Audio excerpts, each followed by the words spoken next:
High friends welcome to Shiyana kitchen. இன்றைக்கி நம்ம சேனலில் மட்டன் குழம்பு ரெசிபி தான் பார்க்க போகிறோம்। இது செய்கிறதுக்கு நான் இன்றைக்கி 1/2 கிலோ மட்டன் எடுத்து சுத்தம் பண்ணி வச்சுருக்கேன்। இதை குக்கரில் சேர்த்து தேவையான உப்பு சேர்த்து 3 விசில் விட்டு எடுத்துக்கலாம்।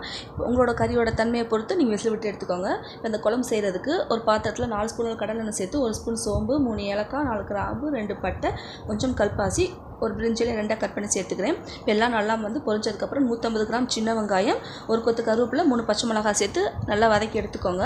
இப்போ இதில் தக்காளி சேர்த்துக்கலாம்। 3 பெரிய தக்காளி கட் பண்ணி சேர்த்துக்கிறேன்। இப்போ தக்காளி நல்லா மசிஞ்சு வர அளவுக்கு உப்பு சேர்த்து நல்லா வேக வச்சு எடுத்துக்கோங்க। இப்போ தக்காளி எல்லாம் நல்லா வதங்கினதுக்கப்புறம் இந்த ஸ்டேஜில் இஞ்சி பூண்டு பேஸ்ட்டு சேர்த்துக்கலாம்। நான் 3 ஸ்பூன் அளவுக்கு இஞ்சி பூண்டு பேஸ்ட்டு சேர்த்துக்கிறேன்। இப்போ இதோட ராஸ்மெல் போகிற அளவுக்கு இந்த எண்ணெயிலே நல்லா மிக்ஸ் பண்ணி எடுத்துக்கோங்க। அடுப்பை லோ ஃப்ளேமில் வச்சு இதில் மசாலா பொருட்கள் சேர்த்துக்கலாம்। 1/2 ஸ்பூன் அளவுக்கு மஞ்சத்தூள், 4 ஸ்பூன் அளவுக்கு குழம்பு மிளகாய் தூள் வீட்டில் அரைச்சது தான்। இதையும் சேர்த்து இந்த மசாலாவோட ராஸ்மெல் போகிற அளவுக்கு அந்த எண்ணெயிலே நல்லா வதக்கி எடுத்துக்கோங்க। இந்த மாதிரி நல்லா வதங்கணும்।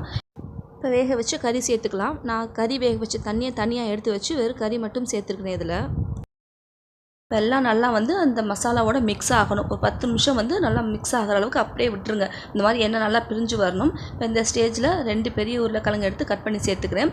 நீங்கள் உருளைக்கிழங்கு சேர்க்கும்போது அந்த குழம்புக்கு நல்ல ஒரு ஃப்ளேவர் கிடைக்கும்।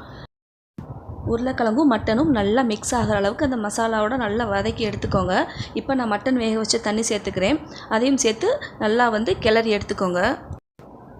இப்போ எல்லாமே நல்லா மிக்ஸ் ஆனதுக்கப்புறம் நான் அந்த குழம்புக்கு தேவையான அளவுக்கு தண்ணி சேர்த்துக்கிறேன்।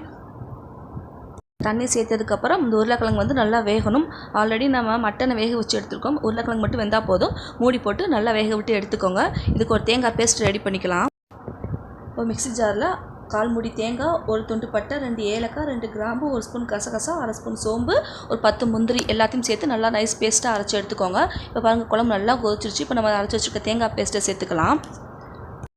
தேங்காய் சேர்த்ததுக்கப்புறம் நல்லா ஒரு 5 நிமிஷம் கொதி விட்டு எடுத்துக்கோங்க। அடி பிடிக்காத அளவுக்கு நல்லா கிளறி எடுத்துக்கோங்க। இப்போ மிக்ஸி ஜார் கழுவுன தண்ணியும் கொஞ்சம் சேர்த்துக்கிறேன்। அதையும் சேர்த்து நல்லா மிக்ஸ் பண்ணிக்கோங்க। இந்த அளவுக்கு கொதி வரணும்। எனக்கு இந்த குழம்புக்கு இந்த அளவுக்கு தண்ணி போதும்। உங்களுக்கு இன்னும் கொஞ்சம் தண்ணியாக தேவை அப்படின்னா கொஞ்சம் தண்ணி சேர்த்துக்கோங்க, உங்கள் விருப்பம் தான்। இப்போ பாருங்கள் குழம்பு நல்லா கொதி வந்துருச்சு। உருளைக்கிழங்கு மட்டன் எல்லாமே நல்லா மிக்ஸ் ஆகி வந்துருச்சு। இப்போ கடைசியாக ஒரு 5 நிமிஷம் அந்த குழம்பை லோ ஃப்ளேமில் வச்சு மூடி போட்டுக்கோங்க। இந்த அளவுக்கு எண்ணெய் நல்லா பிரிஞ்சு வரணும்।